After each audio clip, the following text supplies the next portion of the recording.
Hidden deep within our minds lies a world most of us are completely unaware of. A silent system that controls the majority of our daily decisions, the words we speak, the reactions we give, even the emotions we feel, the subconscious mind. In this opening chapter, I'll take you on a journey into this invisible realm that quietly governs our lives. This isn't just a documentary, it's an exploration, a voyage into your own mind. And once you begin to understand yourself, you'll see how you've been vaping the world around you all along.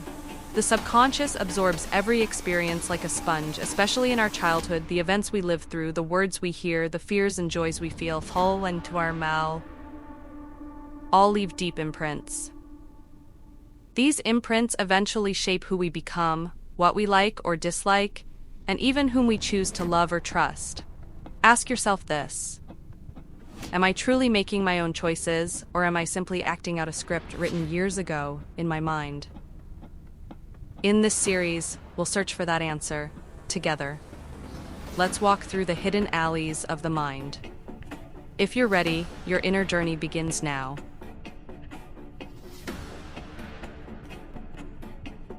The subconscious begins forming the moment we're born.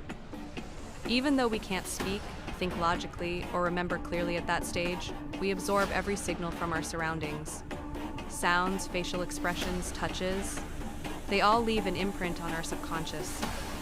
Think of your subconscious mind as a massive hard drive. It records everything it's exposed to, without judgment, without analysis.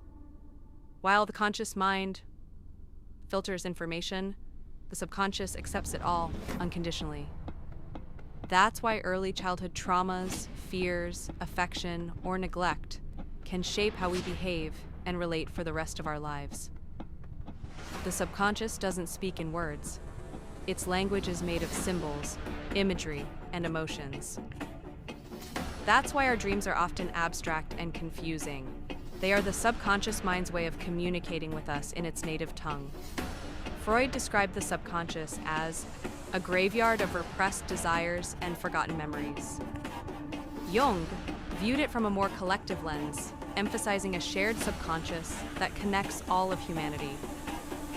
Despite their differences, both thinkers agreed on one thing: most of our mind lies beneath the surface. Yet, it shapes everything we do. So, how aware are we of this invisible force? And more importantly, can we control it? Why do we take the same route to work every morning? Why do we like or dislike someone the first moment we see them? Why do we often say, "I just had a gut feeling"? The answer lies in the subconscious. It acts like a silent guide, constantly making decisions on our behalf. In fact, around 90% of our daily behavior is driven by subconscious processes.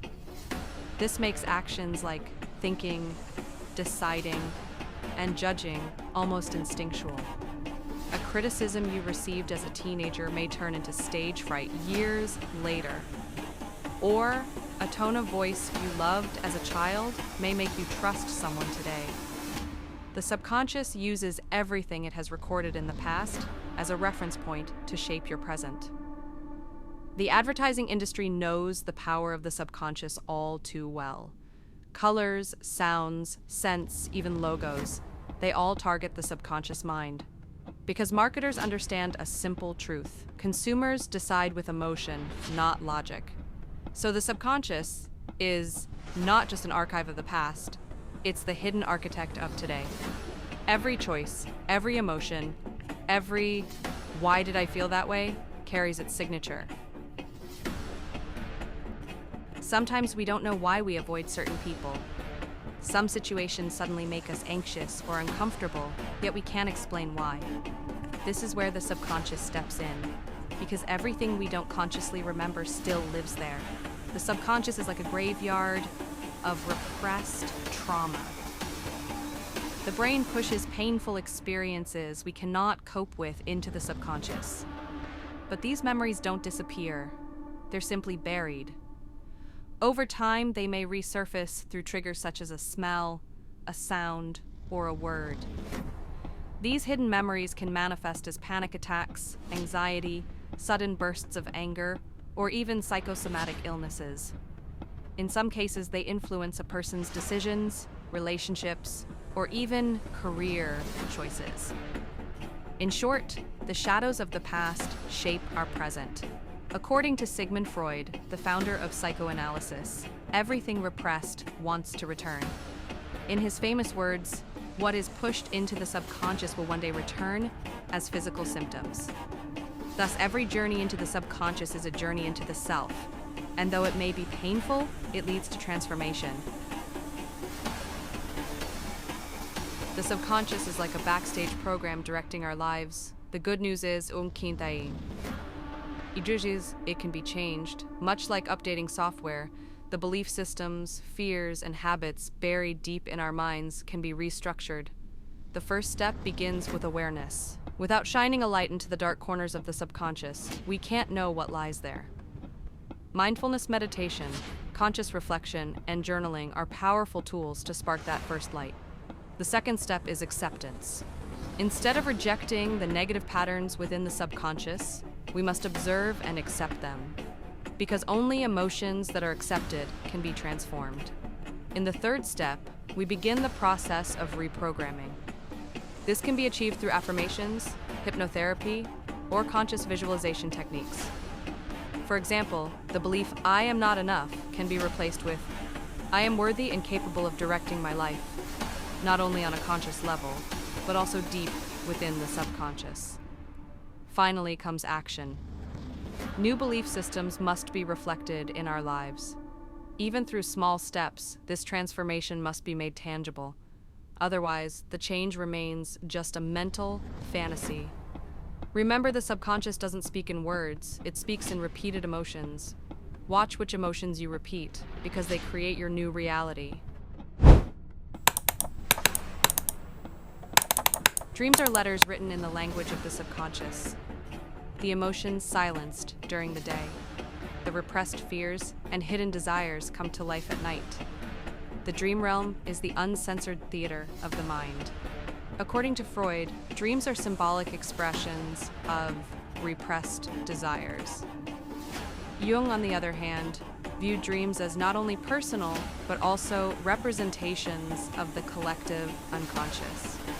Both agreed that dreams contain deep codes we cannot access while awake.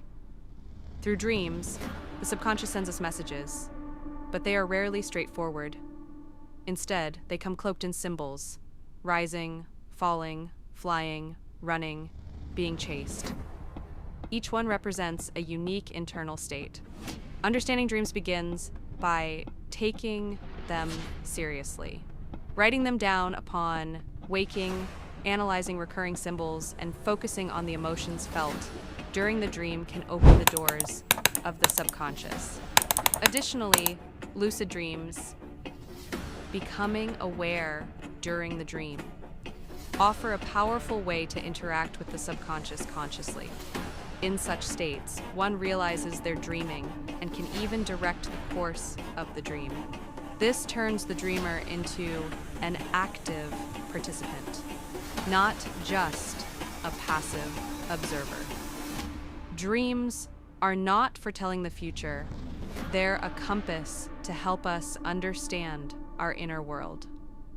Listening to them is the first step toward mental liberation. The foundations of our subconscious are laid in childhood. Between the ages of 0 to 7, the mind acts like a sponge, absorbing everything without questioning, recording every experience as truth. This is when the core beliefs that guide us for life are formed. A child interprets the world, especially parental behaviors, through feelings rather than logic. A mother's coldness or a father's absence can be encoded as beliefs of unworthiness, fear of abandonment, or "I am not lovable." For instance, a child constantly criticized may internalize the belief, "I'm not good enough." or one raised under pressure to perform, might develop the subconscious code, "I must be perfect to be loved." These beliefs later influence adult decisions, relationships, even professional outcomes. What's striking is that these beliefs often operate unconsciously.